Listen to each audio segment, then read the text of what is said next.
السلام علیکم. ہم آپ کو لائیو ڈیجیٹل نیوز کی مستقل نشریات کے پروگرام مریض اور معالج میں خوش آمدید کہتے ہیں. آج ہمارے پروگرام کے مہمان امراض قلب کے ماہر معالج ڈاکٹر اسد اللہ خان سومرو ہیں، جو چانڈکا میڈیکل کالج لاڑکانہ کے گریجویٹ ہیں. ڈاکٹر اسد سومرو نے 1983 میں ڈاؤ میڈیکل کالج سول ہسپتال کراچی میں پروفیسر رحمت اللہ، پروفیسر محمد شفیع قریشی اور پروفیسر کریم صدیقی کی نگرانی میں ہاؤس جاب مکمل کیا اور اپنے طبی رجحان امراض قلب میں مہارت کے حصول کے لیے national institute of cardio vascular Karachi سے منسلک ہو گئے، جہاں پروفیسر اظہر فاروقی اور پروفیسر عبدالصمد جیسے ماہرین کے ساتھ کام کا موقع ملا.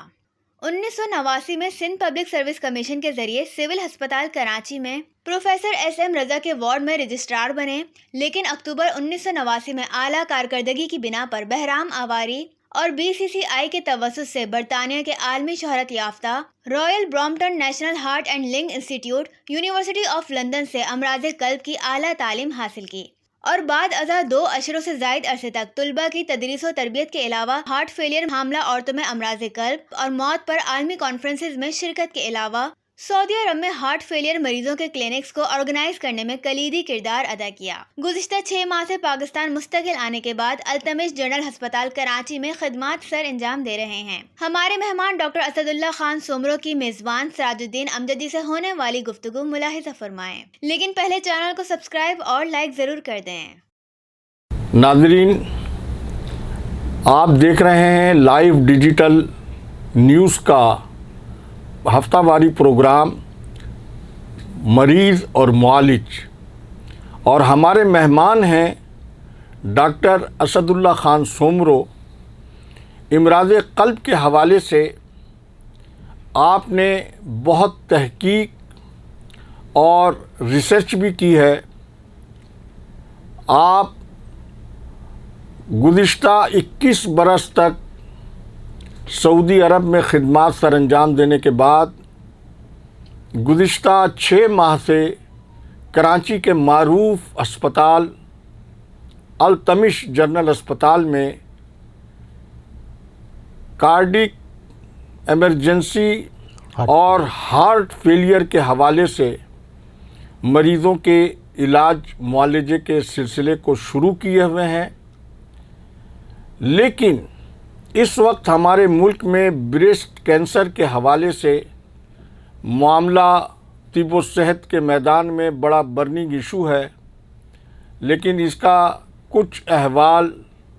امراض قلب سے بھی جڑا ہوا ہے. تو میں ڈاکٹر اسد اللہ خان صاحب سے یہ معلوم کرنا چاہوں گا کہ وہ ہمارے ناظرین کو بتائیں کہ بریسٹ کینسر کا معاملہ جو ہے وہ امراض قلب سے کس طرح سے جڑا ہوا ہے. سب سے پہلے تو میں سراج امجدی صاحب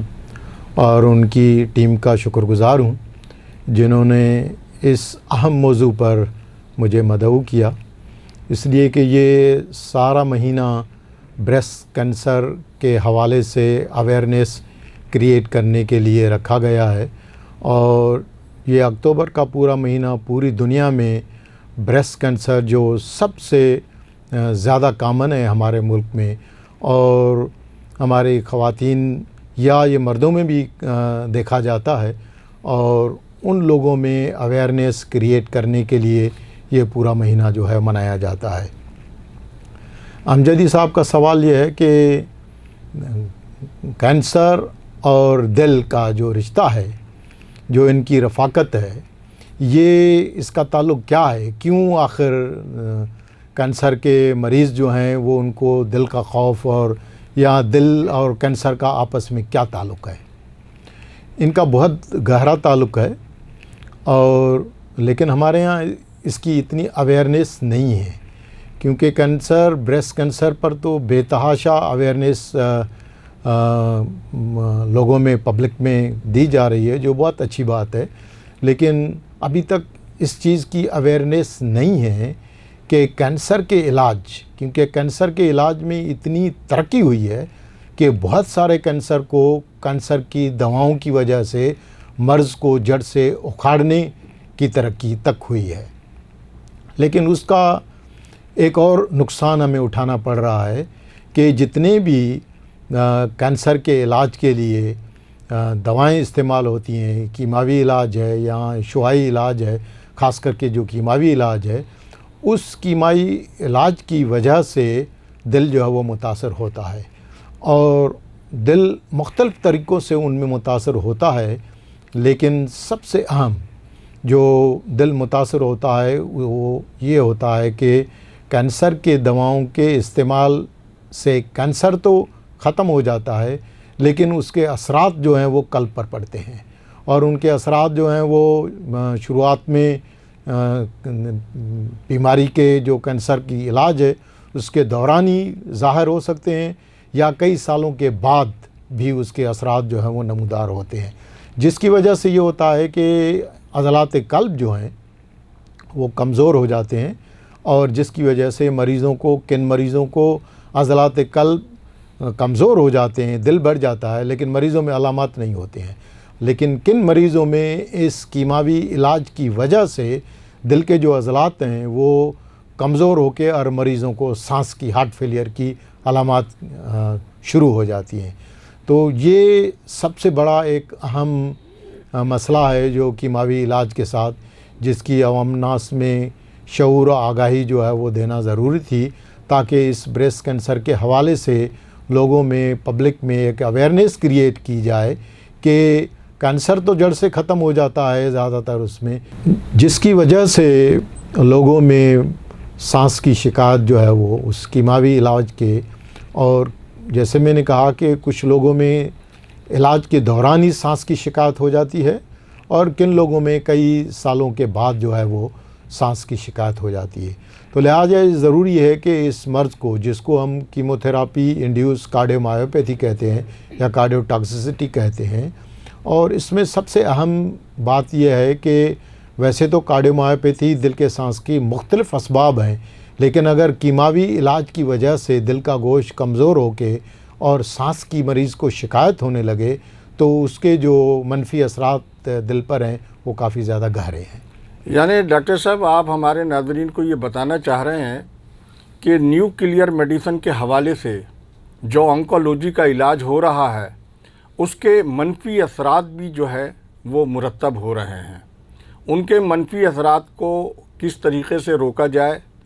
اس کے لیے آپ کیا کہیں گے؟ اور اس کے ساتھ ہی میں آپ سے ضمناً یہ معلوم کرنا چاہوں گا کہ ہارٹ کے حوالے سے جو ہارٹ فیلئر کا مسئلہ ہے، اس میں سگریٹ نوشی کا کتنا عمل دخل ہے، وہ بھی ذرا ہمارے ناظرین کو آپ بتائیے۔ میرے خیال میں کہ میں آپ کے آخری والا جو بات ہے اس سے ہی شروعات کر رہا ہوں، کیونکہ سگریٹ، تمباکو یہ ایک ایسی بیماری ہے جس کو میں کہوں گا کہ یہ ایک بیماری ہے جو دل اور کینسر دونوں سے جڑے ہوئے ہیں، یعنی یہ ایک دو دھاری تلوار ہے، اور ایک طرف سے دل قلب کے جتنے بھی امراض ہیں وہ زیادہ تر سگریٹ سے جڑے ہوئے ہیں، اور اسی طرح سے بہت سارے کینسر جو ہیں وہ سگریٹ کی وجہ سے ہیں۔ تو لہذا سگریٹ کا تعلق جو ہے یہ دونوں عالمی وبائیں ہیں، اور میں یہ نہیں کہہ سکتا کہ ہمارے ملک میں امراض قلب کی وجہ سے اموات زیادہ ہوتی ہیں یا کینسر کی وجہ سے اموات زیادہ ہوتی ہیں، لیکن باہر کی دنیا میں جتنا ریسرچ اور کام ہوا ہے اس سے ہمیں یہ پتہ چلا ہے کہ امراض قلب دنیا میں سب سے زیادہ موت کی وجہ ہے، اور دوسرے نمبر پر کینسر ہے، اور انفارچونیٹلی ان دونوں کی جڑ جو ہے وہ سگریٹ اور تمباکو نوشی ہے۔ لہٰذا چھوٹا سا میسیج عوام کے لیے یہ ہے کہ جو سگریٹ نہیں پی رہے ہیں وہ سگریٹ نہ پئیں، اگر ان کے گھر میں کوئی سگریٹ پی رہا ہے تو مہربانی کر کے ان کو منع کریں، یا اگر سگریٹ جو پی رہے ہیں تو دیر آئے درست آئے، مہربانی کر کے سگریٹ سے جان چھڑائیں، ورنہ یہ دونوں بیماریاں جو ہیں آپ کے اوپر کسی بھی وقت حملہ کر سکتی ہیں اور یہ جان لیوا ثابت ہو سکتی ہیں۔ دوسرا سوال ہے آپ کا کہ تھوڑا سا دہرائیں گے کہ جی، یعنی آپ نے اپنی گفتگو میں بتایا کہ نیوکلیئر میڈیسن کے جو اقدامات ہیں اس کے منفی اثرات بھی